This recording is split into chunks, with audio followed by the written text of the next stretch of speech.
Good evening, my Canes family. How's everybody doing? I know it's been a while. My episodes have been very, few and far between, very sporadic. That was on purpose. That was by design. I've been, taking my foot off the gas a little bit now in the off season, just kind of resting and recharging my brain. Went on vacation, went out of town for a little bit, but now spring is over. We're heading into the transfer portal spring window. So I'm fully back. I'm here to tell you I'm officially back doing my weekly shows. I feel mentally recharged enough to kind of just surge through the off season now and head into the 2025 season.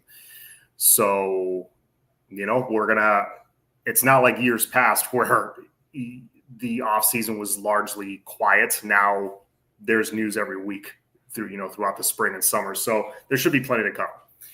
So, we'll get into it now in a second, but please, before I do, hit that like button, hit the subscribe button. Shout out to you guys who have been riding with me for close to 5 years now. Can't believe it's been that long since I started streaming on this channel. Started it back in 2020, the COVID season, the De'Ara King season, if you can believe it. That's when I started doing this. So a lot of you have been with me since then. Some of you guys are new. But all of you, I appreciate it. Thank you for the support. OG Kane, yes, go Canes. Thank you for being on. Lots to cover, so I'm not going to waste too much time. I'll dive right in. Before I go into football, though, there's other Canes news. Canes baseball, quick shout out to them. They have been red hot lately. Ever since the rumors of JD Arteaga, the head coach, possibly getting fired, possibly him getting the axe midseason, which doesn't happen very often in college sports, much less college baseball. As soon as those rumors started, it seems like the team kind of rallied together, which is a good sign. That's good to see. The team kind of rallied around him and started winning baseball games. The pitching got a lot better. They started holding teams to a lower run total. We weren't stuck in these slugfests. And now we've won, I don't know how many in a row now. I think we've won 3 ACC series in a row. Took a big sweep from Georgia Tech. Georgia Tech was the number 12 team in the country, and we swept them at home. So that was huge. So now looking at the rest of the schedule, if they stay hot, if they win most of their series, I think they can get away with maybe losing the series to Virginia. They're always really solid. Maybe if you lose to them 2 out of 3, but take care of business in the other ones. Win 2 out of 3 in your other series, and also take care of business in the midweek. You can maybe afford to drop one of those, but, try to win all of them. They got a shot at the tournament, like a real, like not like, oh, they're maybe in the discussion. No, I think if they finish that hot, I think they're pretty much in. The brand definitely helps. So good on them. Shout out to the baseball team for turning it up and winning some games when it matters. Also a big shout out to Coach Jay Lucas on the basketball team. That is, he is just killing it right now on the recruiting trail. Not just transfer portal recruiting, which he's landed quite a bit of studs there. Guys with size, a lot of South Florida natives he's brought in, which is great. He said himself he wants to keep the South Florida talent home. I think he was kind of hinting at the Boozer twins there, but even if we don't get the Boozer twins, that's a long shot at best. Even if we don't get them, I think he's brought in some good transfer portal talent that will come in and contribute right away. And then you also go out and get our second 5-star recruit in 2 seasons, the first being Jaleel Bethea last year. You go out and get Shelton Henderson, who was a Duke recruit, a Duke verbal commit, 6'6" small forward, great offensive player, can score in bunches, and very, very talented player, obviously. So if he was good enough to play for Duke, I'm happy we were able to flip him. That's going to be a good one. He's probably going to, I don't know about starting right away, but that guy's going to also contribute right away. So A lot of exciting things happening on the basketball side. Love what I'm seeing so far from Coach Lucas. I'm not expecting us to make a run at a national title or anything year one, but I love the talent that he's brought in. And I think we can at least knock on the door of a tournament appearance. I don't think that's too far out of the question. And, maybe pull off a few upsets in the ACC. We'll see. Season doesn't start until, I want to say October, like early October, something like that. So we'll see what happens there. But before I get into the football, I have to talk about this because I know there's quite a bit of wrestling fans in our Discord chat, among this Canes fan base that listens to the content creators. I know some of the other content creators are wrestling fans. So WrestleMania just passed. I'll touch on this really quick. I'll give you my opinion on WrestleMania. I thought overall the two nights were good. I thought they were solid shows. But man, that ending was gaga. It was bad. I think pretty much all fans are in agreement there. Just The Rock doesn't make an appearance, which I thought didn't make any sense. You're the biggest star in the world. It's the biggest show of the year. I didn't like the excuse that he gave that, it's their time. They should. No. You were at the center of the storyline, dude, and you're the biggest star in the world. You need to make an appearance. I'm sorry. That was a very poor ending to the show. The whole thing was all about what does The Rock have up his sleeve to steal the title from Cody Rhodes? Because for Cena to just clock him with the belt and pin him 1, 2, 3, that was super anticlimactic, but whatever. That was my thought on the whole thing. But then Raw, I thought kind of made up for it. It was a very good show. But anyway, not going to spend too much time on that.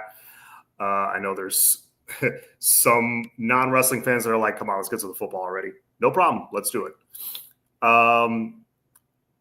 So transfer portal. That's what this episode is going to be mainly centered around. We had some departures over the past week or two. Mainly over the past week since the window opened. And I got to touch on one area that not a lot of people are really talking about because I think it's worth saying. I don't love where we're at kicker right now.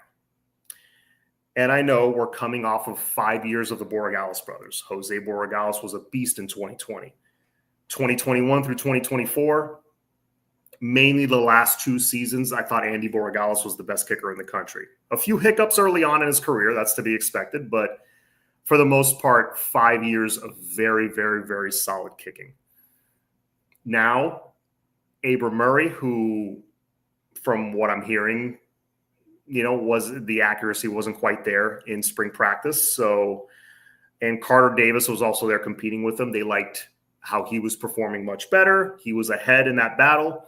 So Murray, good luck to him. He's going to test the waters in the portal himself. Hopefully he lands a job somewhere soon. But Murray was part of I don't know if it was the last, it definitely wasn't this last cycle that came in. I think it was 2 cycles ago.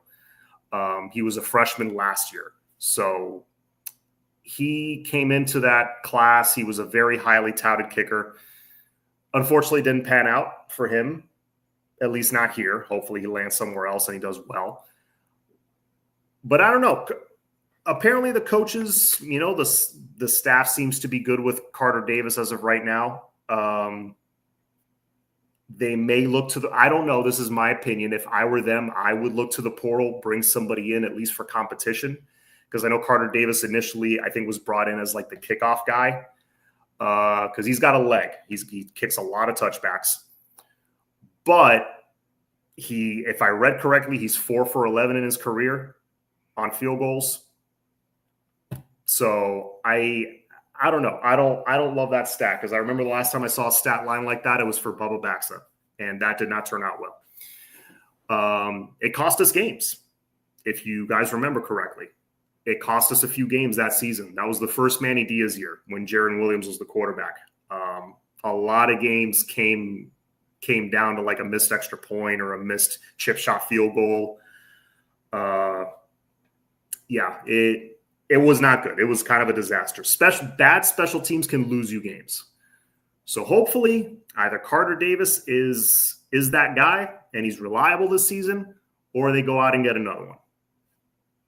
We'll see. Yep, not very reliable. Don't want to live that catastrophe again. That's what I'm saying. AJ Haulcy is supposed to be meeting with coaches tomorrow. Yes, I will get into the portal targets in a few minutes.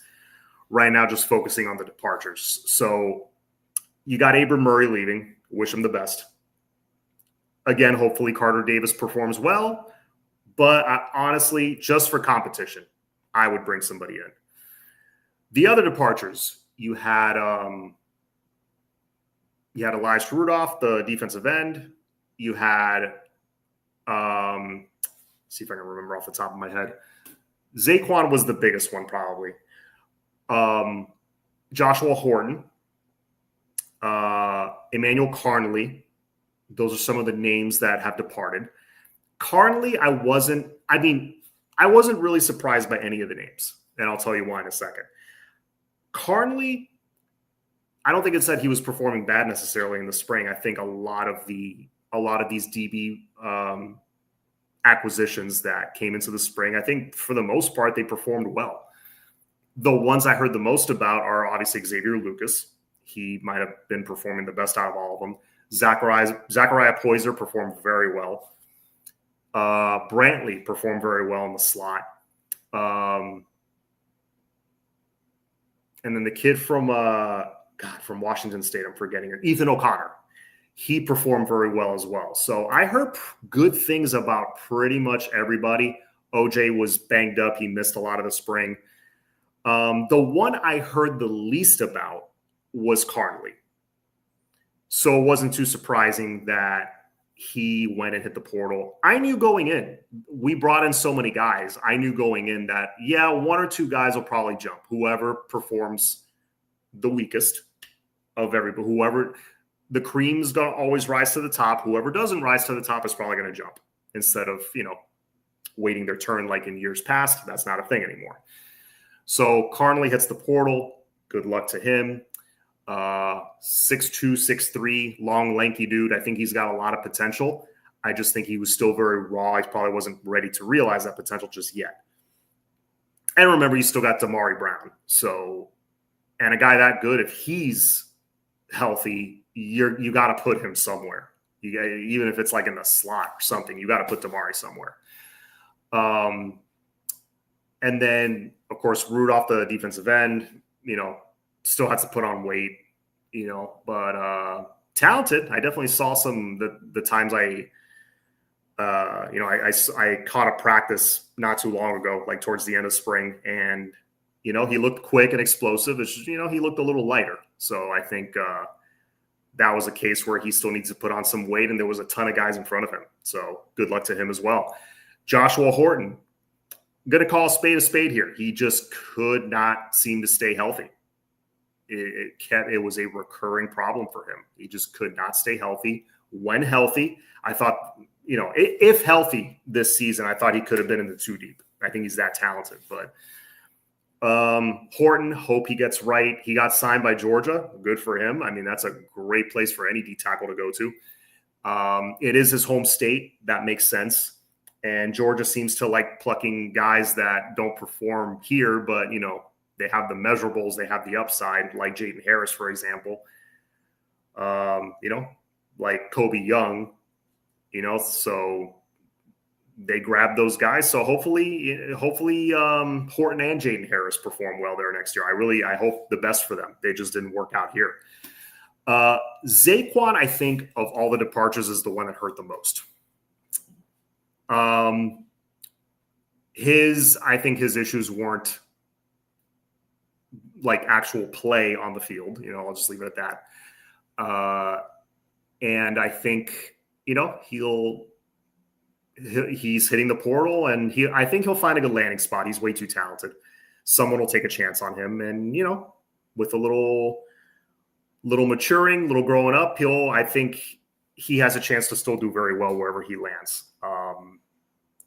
And I think part of it is also You had Zachariah Poyser, who performed so well. Dylan Day performed very well. Amari Wallace, even, the young freshman, came in and performed very well in spring. He made a few plays.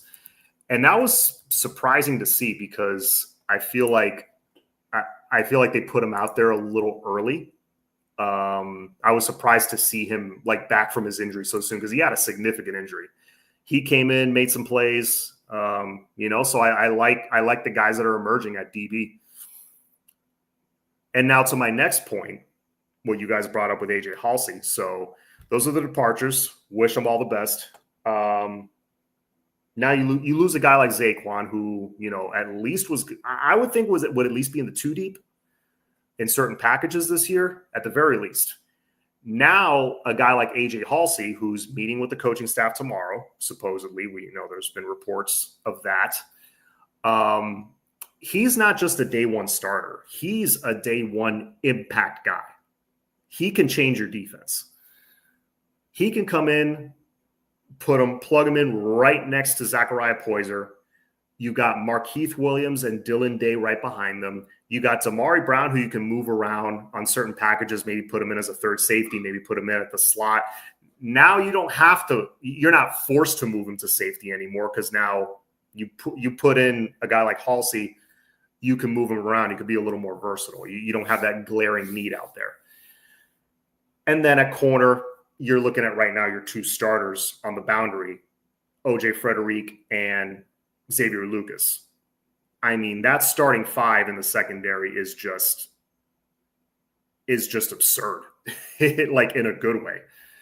And I like the depth that they have. You got Ryan Mack still, who's, he'll have a chance to emerge. You got Bryce Fitzgerald coming in the summer.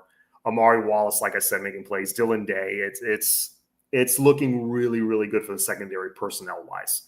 So AJ Haulcy, that is a dude that honestly I would have I would keep an open checkbook for that guy. There's not a lot of guys that I would say that for. But right now, I mean, after you lose Zaquan, safety is a little bit more of a need now. And instead of having to play, instead of having to shuffle guys around, you go get this guy, your secondary is pretty much set. You got an impact guy, D1 Power 4 impact guy, all Big 12 first team, next to a G5 guy in Poyser, who also is a playmaker, also is a freak athlete. Both very physical, both love to hit, both short tacklers. I like the identity that they're building there. So that whatever he wants, I would give it to him. I would pay him. So that's my feeling on AJ Haulcy. That would be probably of this portal cycle, that would be the biggest pickup. Need to go get another kicker. Yep, I agree. Autism awareness. Yeah, but you don't know the situations. What if they were all over 50? Yeah, about the field goals. I mean, maybe because he was the long kick guy, like the kickoff guy and the long field goal guy. So that could have had something to do with it. You could be right about that. Everybody lost, unfortunately, never played sufficient snaps for Mario. I think Mario's done. Good job keeping the pieces where we wanted to keep. Yeah, I agree. Really, the only one that hurt me a little bit, honestly, was Zaquan. I'll be honest with you. Let's see. If we got Haulcy, it'll be a no-fly zone in Miami. I agree. I think we're already set at corner. We're more than set. Let's see. It's good, John. Canes fam. Hope business is about to pick up, as Jim Ross would say. Great wrestling reference there. So, yeah, more of the portal targets. So, I know there was a lot of talk about David Stone. He withdrew his name from the portal. He's going to go back to Oklahoma. That one I was surprised by.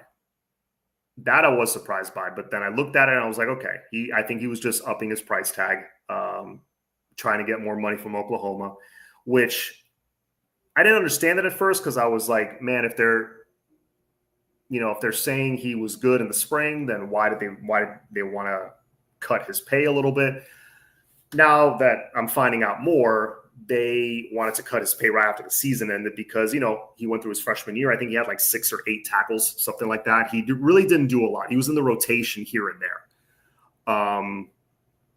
So I think that they saw his play as a freshman. They're like, okay, he's underperforming a little bit. He's a little bit behind. He's got a ways to go. Maybe let's cut the pay a little bit. And then seems like he had a very good spring, like he took a step forward. And then he hits the portal trying to get more money. So that timeline makes more sense. So now looking back, I'm like, man, that could have been a nice pickup. It really could have been. Even though he's not necessarily a proven guy, I like who we have at D tackle right now between Ahmad Moten, Justin Scott, and David Blay. Those are like the proven, like game-ready guys. And then, you got Armando Blunt after that. You got Artavius Jones, who's going to play a little bit this year. So, you got 3 really solid proven guys. And then you got Justin Scott, not as proven, but very, very, very talented. A lot of people are expecting for him to have a big year. I'm not the only one expecting that. But then a big kind of a drop-off experience-wise after those 3. So I think you do need a 4th. You want to be 2 deep at D tackle at least with proven guys.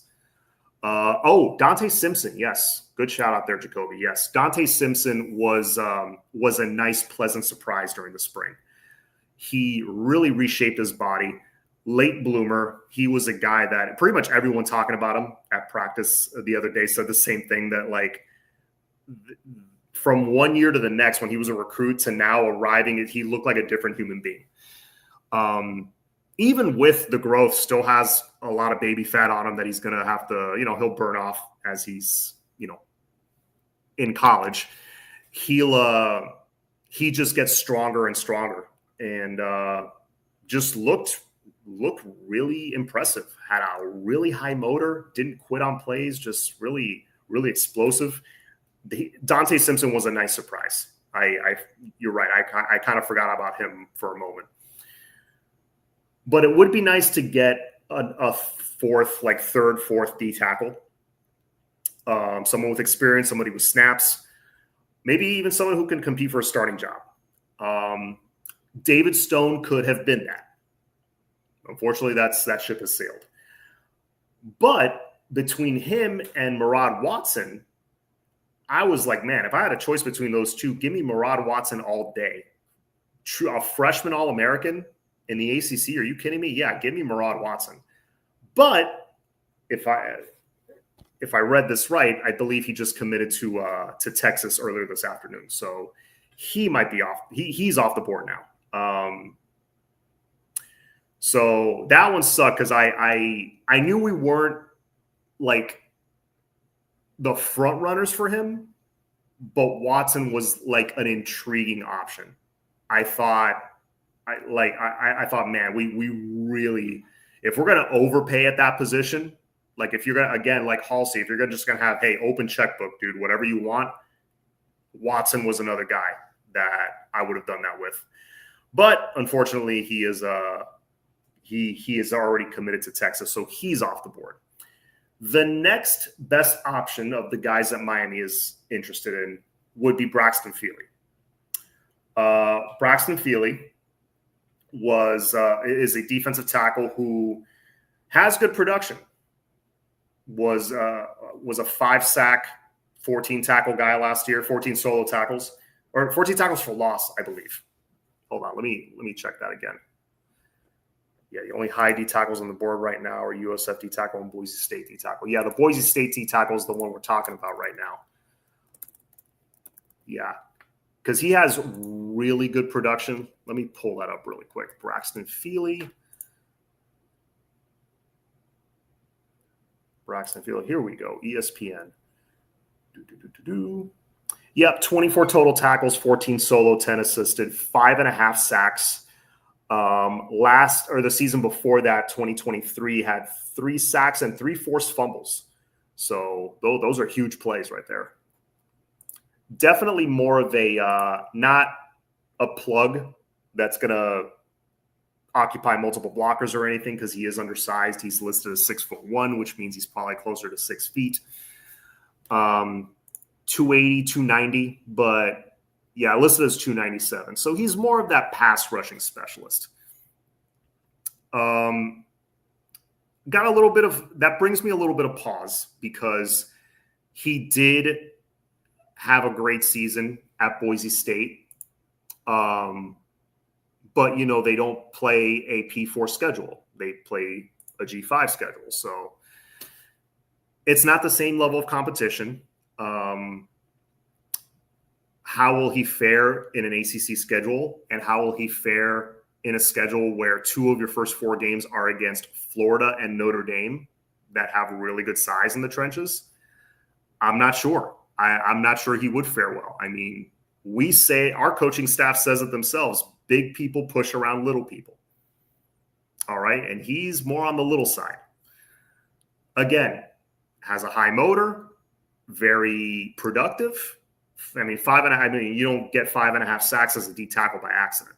You know, he's productive, which means he knows how to work. So, you know, I'd welcome that at the right price. I wouldn't overpay for that, but at the right price, I'd bring him in, and, you know, he helps teach the younger guys how to work, and, you know, kind of helps keep everybody in line. And he could be more of like that leader, that veteran leader type who can, you know, get a few sacks for you during the season. But I'm afraid he's somebody that can get pushed around. So that's not an option I'm doing cartwheels over, but we kind of need a vet in that spot. We kind of need a guy with some snaps. And unfortunately, Watson and Stone, they're gone. So yeah, wouldn't be opposed to a guy like that at the right price. Are you all in on guys like Markeith, Chase Smith, others who have not solidified their starter roles in their tenure at Miami? Who do you feel will get meaningful snaps this season? Look, Chase Smith was running with the ones and at times during the spring and making plays. Obviously, there's not a lot of star power at the linebacker position, but one pleasant surprise I heard is that he's healthy now, and Chase is now in a defense where, you know, it could suit him better, where it's not so much. A lot of guys actually said this. It wasn't just Chase. But I think for Chase's style, he's just, you know, 6'4", 230 and runs like the wind. So a defense where he does not have to stop and think so much, doesn't have to read and diagnose so much. He could just, you know, see ball, hit ball. I think that's better suited for him because he's such an athlete. Wes is another one that I think this can suit both those guys. They're not just going to be Jags. You know, I think Chase can make potentially some impact plays. And if you move West to the middle because of his higher IQ and his experience, I think putting him at the mic would be a nice option. But I think Chase, I would not be surprised one bit if, again, I would honestly – being honest here, I would be a little surprised if he could stay healthy for an entire season. But if he does, if he has a good season, I wouldn't be surprised one bit because he has all the tools. And I really hope for his sake that he does. Now, Markeith, I've heard for the last 2 off seasons now that, yeah, Markeith's had a really good spring. He's had a really good summer. He's, you know, he's really good in coverage. And I agree. I think he's a very good, reliable cover guy. He's on the lighter side. How's he going to do tackling in the box? That's what concerns me. But neither guy is a guy that I'm, you know, opposed to hanging on to. Again, assuming they both stay healthy, I think both guys can contribute. Chase, Wes, and Pope will probably start week 1 against Notre Dame. Probably, I would agree with that. Or if you go with a 2 linebacker set, it's Wes and Popo or Chase and Popo. Popo's a guy I'm excited about. I think he could be really solid for us this season. I'm not saying like first team all ACC or anything, but Popo can contribute. I like the flashes I saw from him last year. Let's see, where was I? Well, since we're talking about linebacker, I'll talk about a couple of the linebacker targets we have. I know Harrison Taggart is one that would make a lot of sense for Miami. He was a former Mario recruit, verbal commit back when I think it was back when he was in Oregon. And I'll pull up Mr. Taggart's stats really quick. Let's see, Harrison Taggart. But he's a dude that he's from BYU, 6'1", 230, pretty good size. He can move. That's one thing I do like about him. He's athletic, can run sideline to sideline. That's extremely important at that position. And like I said, we're lacking not just quality experience, we're lacking playmakers, we're lacking star power at that position. Honestly, I hope Miami goes and gets 2 linebackers. Yes, I know you have Bobby Pruitt. Yes, I know, Popo might emerge as like, I know that, but to me, there's not enough. There's not enough competition there. There's not, because if you just have a room filled with guys, you got 20 something linebackers, but it's like, they're all average. I don't think that's, that stirs up any meaningful competition. I think you need to add a few playmakers in there. I think you got to go get 2 linebackers. Harrison Taggart would be one that makes a lot of sense for them. Yeah, it was, I was right. It was, he signed with Oregon, actually. He signed his letter of intent to Oregon back in December of 21. So he was part of that 2022 recruiting class right before Mario left. But he's one that would be a good option. Another one that would be a good option that he just hit the portal, I believe it was today, is the North Carolina linebacker, Amari Campbell. I don't know how much that name has been thrown around the last few hours. But I wouldn't be opposed to that one either. Would not hate it. He would be another one that I'd at least shake the trees on and see what's up there, because Amari Campbell, he was like a 70-something tackle, 6.5 sack guy. And that's, again, we need playmakers at that position. Like, we're in desperate need of that. 6', 230, 45 solo tackles, 76 total tackles last year, 6.5 sacks and a forced fumble. Again, playmakers, please. Athletes, playmakers, just bring in as many as you can. If they want to go get 3 I don't think they go get 3 linebackers, but definitely I think they should go get 2. Hi, John. What about a Darius Hayes? By the way, Norman, thank you for the donation. Really appreciate it, as always. What about a Darius Hayes? Well, he's huge. I will tell you that. He is a monster. You look at him and you're like, yo, he looks like a defensive end. He looks like an NFL defensive end. That's how big he is. Will he do anything this year? I don't know.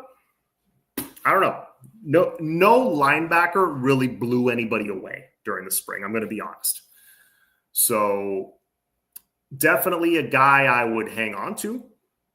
With that kind of size, if he turns into anything, yeah, that's something you want. Maybe he eventually switches to DN. I don't know. I haven't heard anything of that. That's just me. I know people have put out that rumor because he's so big, but we'll see. But what about a Darius Hayes, to answer that question? Jury's still out. If we got 2 linebackers, I think we see 2 hitting the portal, Chase and Alderman, we pushing out. Maybe one of those 2. Yeah, I didn't mention Alderman, but Alderman's another one that it's like, yeah, didn't perform great last year, but he is a veteran, so maybe in this new defense. That's kind of the wild card here with the linebackers, though. We are installing a new defense, so it could help a couple of them. But we'll see. Chase and Alderman. Yeah. I don't know who. I'm sure someone from that room is going to hit the portal regardless. We'll see who it is. But I think you got to at least go get 2. That room needs a bit of a revamp. More real. Who's responsible for having a room full of average Jag linebackers? Well, blame kind of goes around. It starts with recruiting. So scouting, it's if you go through that list, Wes was recruited by Manny. Then you got Adarius Hayes, still young. Jury's still out on him, like I said. Popo, I think he could be a solid player at least. You brought in Ezekiel Marcelin, true freshman. He's probably not going to make a huge impact this season. Alderman was a portal guy, kind of a late addition. Alderman was a last staff kind of guy. Heather has to make his own assessment. Yeah, true. Wes was recruited by Mario. I'm pretty sure Wes committed when Manny was still here. I could be wrong. You know what? Let's look it up really quick. I'm almost positive because I remember thinking, oh, Manny left us with a nice parting gift. Wesley Saint, Miami. Let's look at his 24/7. Okay, let's look at the timeline. Okay, signs his letter of intent December 15th, 2021. I believe Mario was hired right after that.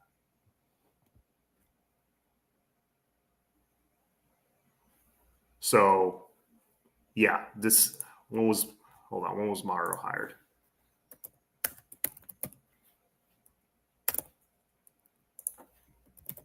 When was Mario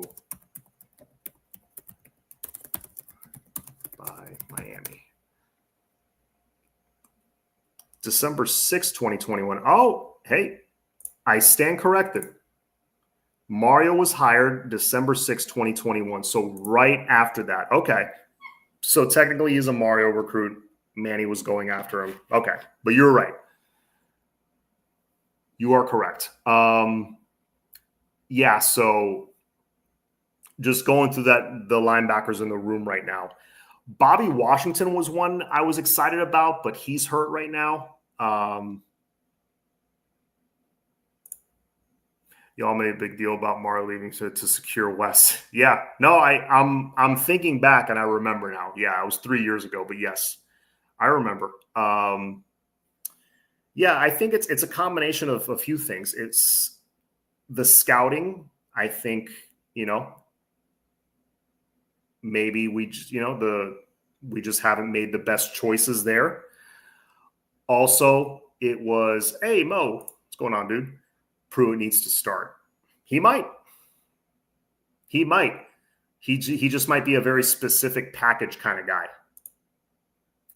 All the linebacker we have is Mario's guys. Yeah, okay. Yeah, the only one I thought maybe was Manny's was Wes, but yeah, no, you're right. Yeah, just going through that room, it's it's a combination of the scouting, who we've scouted, who was available. It looks like Miami hasn't exactly been linebacker U in recent years. I mean, I feel like quarterback and linebacker are the two positions we've really lacked in the recruiting department. Hopefully that's picking up now. I remember we had that linebacker from this cycle that just passed, Menendez. That dude was a freak.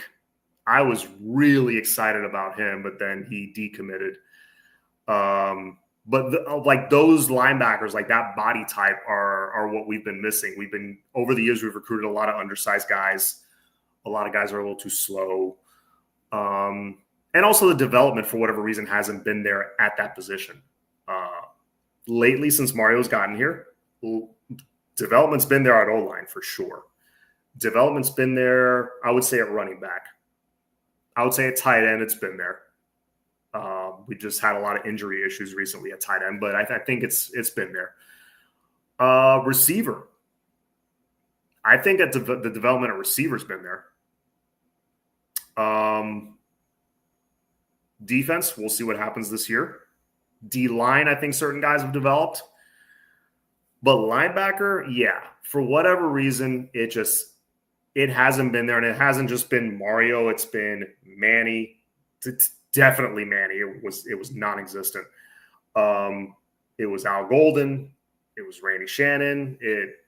Aside from like Sean Spence and Denzel Perriman, I haven't seen. It's been few and far between, very few and far between. So, blames to go around. And also, the players got to put in the work too. So blame is to go around, I think. But I think if I had to point to one common denominator, the culture maybe. But hopefully that's changing. You got this kid, Jordan Campbell, now in this class. That's his name, right? Jordan Campbell.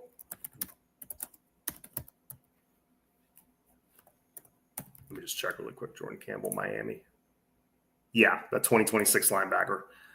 Now, hopefully we land a couple of studs in this upcoming class because it's been quite a while since we've been linebacker U, and we got to bring that back. It'd be so hard for y'all to simply say Mario's to blame. Look, you can't – it's hard to skirt blame for Mario because he is the man at the top. At the end of the day, he hires the assistants. So, he deserves some blame. It's not hard for me to say it. He deserves some blame. Who have we had a linebacker coach? It's been Coach D-Nick, and before him, it was Coach Charlie Strong. Yeah, I think he has not made good hires at that position. But now you got Heatherman, who's the DC, and he's going to be the guy in charge of the linebackers. Maybe we hit a home run with this hire, and we finally start seeing development at that position again. Let's see. Manny is Mike Norvell all over again. Finally catching you live. Yeah, appreciate you being on. I seen Jordan Campbell on campus. Must get. Yes, he absolutely is a must get. I think he's helping do some recruiting for us too. That's always a good sign. All right, so who are the other targets? Oh, at receiver. This is an interesting topic. I wanted to get your guys' take on Trevor Pena. Now, Trevor Pena is visiting this week, and he is a very productive slot receiver, one of the most productive receivers last year in the ACC.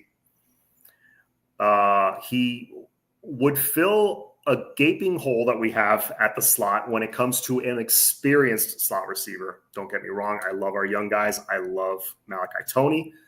I love Dalen Upshaw. Both, I think, are going to be stars, but both are true freshmen. Okay. In Shannon Dawson's offenses, going back to when he had Tank Dell, the slot receiver is extremely important in that offense. We saw it last season with Xavier Restrepo. You need a reliable slot. I totally understand that. But I don't love Trevor Pena's injury history. I know that's kind of an issue. So you got to be calculating there. You can't overpay for a guy like that, but if you bring him in, you are bringing in a very productive player. So if you bring him in, maybe another guy from that slot receiver room hits the portal. I hope not. I know Ray Joseph's been putting in a lot of work. I know he made a couple of nice plays in the spring game, but that's the spring game. We got to see it in the season. But that one, I mean, if we don't get him, to me, it's not the end of the world because, honestly, I think the bigger need is on the outside. I think we need that outside number one receiver that either A, has good size, 6'3" to 6'5" kind of dude, or B, has elite quickness or elite speed that can get open at will, that has the opposing corner on roller skates. That's the kind of guy I want, either a guy with elite speed or elite size or both. Because if you could bring in a guy like that, put him on the outside, guess what you do with JoJo? You put him in the slot. And that's a guy that you can count on. And JoJo in the slot, honestly, because of his size, I think that that's more the ideal spot for him personally. That's what I would prefer to do at receiver. Rather than bring in Trevor Pena, I'd rather bring in an outside guy. Speaking of outside guy, now, if we bring in Trevor Pena, am I upset? Not at all. That is a very productive player. I understand why they do it.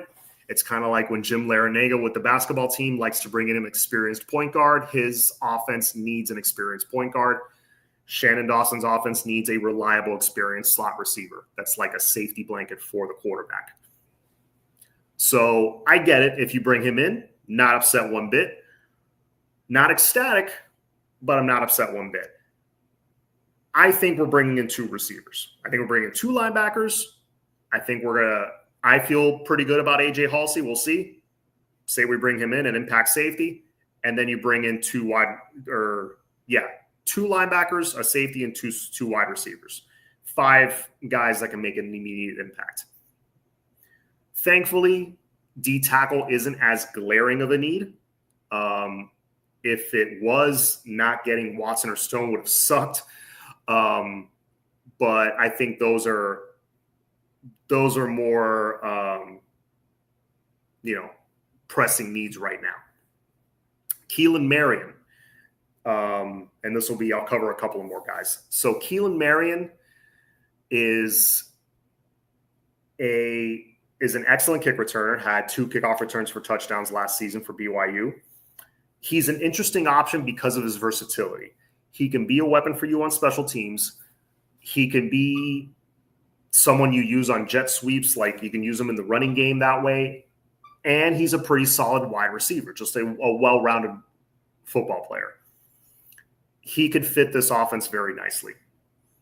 So bringing Keelan Marion and then maybe seeing who else hits the portal before the end of the week. I know there's the rumors of, they got their eye on somebody that hasn't hit the portal yet. We'll see how this week goes. I know on our show the other day, on Sunday, somebody mentioned Wednesday. We'll see. There's a lot of rumors out there. We'll see what happens. Of the 2, Keelan Marion or Trevor Pena, if you made me pick between one of those, but I would probably pick Keelan Marion, to be quite honest with you, because I think he fits. He serves multiple needs. We haven't had an electric kick returner in a long time. I guess you can call Brashard Smith one, but he just had the one against Texas A&M, and then we started, he didn't get as many snaps after that. But I would like to see a guy like him added to this offense because, again, versatile. He can threaten you in 2 different phases of the game. So I like Keelan Marion a lot. We'll monitor that closely and see what happens. Trevor Pena's durability is like is like my punctuality. Yeah. I don't want another injury-prone guy. I'm sorry. That's why I'm hesitant on Pena. I really am. Yeah, on paper, looks great, productive, and he is a solid player. That production on paper does match what you see. Like it does, he does pass the eye test there, but you can't spend the money on a guy like that and then he gets hurt and then you're stuck with, all these freshmen in the slot, and then you got to move JoJo over, and then I'd rather take my chances with the kick return, to be quite honest with you. And then you still have room to add, one more if a big name target hits the portal this week. You still have wiggle room there. Where's the talent at in the portal? I don't see it. Lucky if we get one of each. I think there's very good players in the portal right now. Don't get me wrong, Braxton Feely, he is smaller, but very good player. The 2 linebackers I talked about, Taggart and Campbell, very, very, very good players. Again, Campbell's more like my target. Again, I haven't heard about anything about Miami talking to him. I don't know if they've reached out, but he is the type of linebacker I would want on this defense. Harrison Taggart, I think, would fit in perfectly, and I think he's a leader.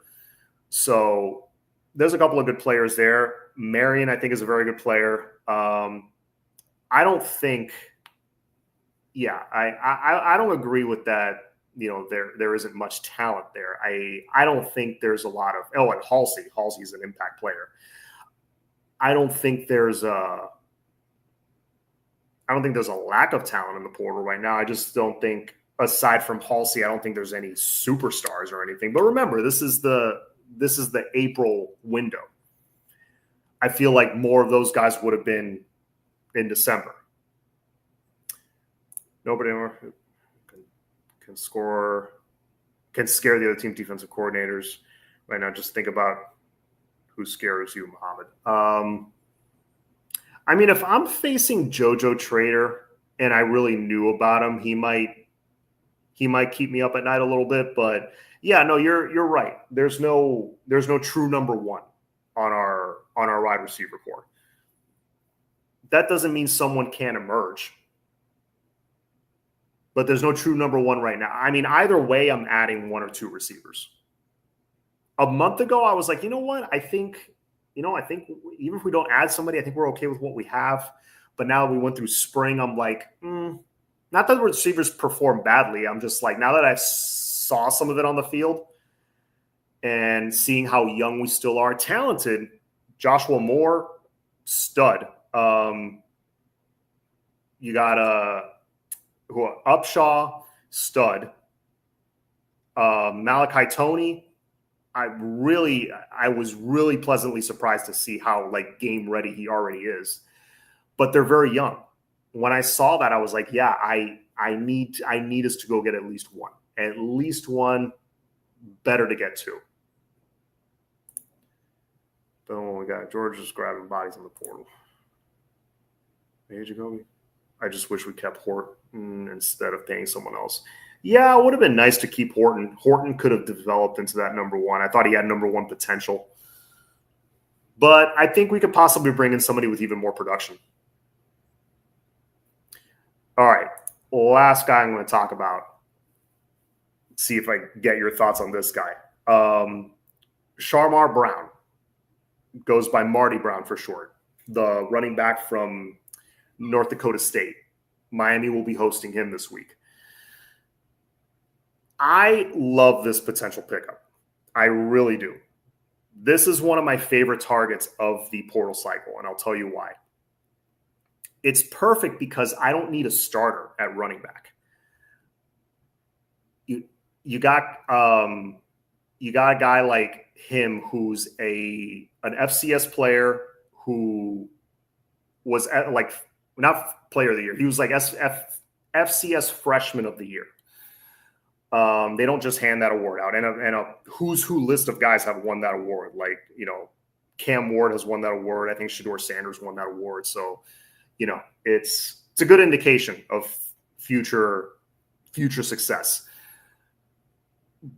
If you bring in a guy like Shamar Brown, that's someone who's going to come in, who's ready to work, who knows how to prepare and can teach kind of teach the younger guys a little bit, even though he is young himself. But somebody like him, I think, he's like a good example to bring into the room, kind of help change the culture a little bit more. And he can slot in to kind of be that third running back maybe. He brings great competition, in my opinion. Now, he may come in, light a fire under Gerard Pringle and Chris Wheatley-Humphrey, and maybe they perform better and they're number 3 and number 4. Either way, it's a plus because he brings competition. Right now, you got 4 scholarship running backs, okay? Bring in Shamar Brown, experienced guy, productive. He is coming from the FCS level, so it's a different competition level. But if you got quickness and speed and power, that can translate, okay? That is, to me, that's a perfect option to plug in because you're going to have a hard time finding a guy in the portal that's okay with being the 3rd or 4th running back. But somebody from the FCS who has a chance to, after his first freshman year, it's like, hey, you're going to get to play at Miami. And maybe you crack that 3-man rotation. That's a win-win for everybody. So let's see. John hands out stud like Oprah hands out cars. Everybody's a stud. Yeah, who did I call stud? Tell me. I know I said that about a few guys, but tell me.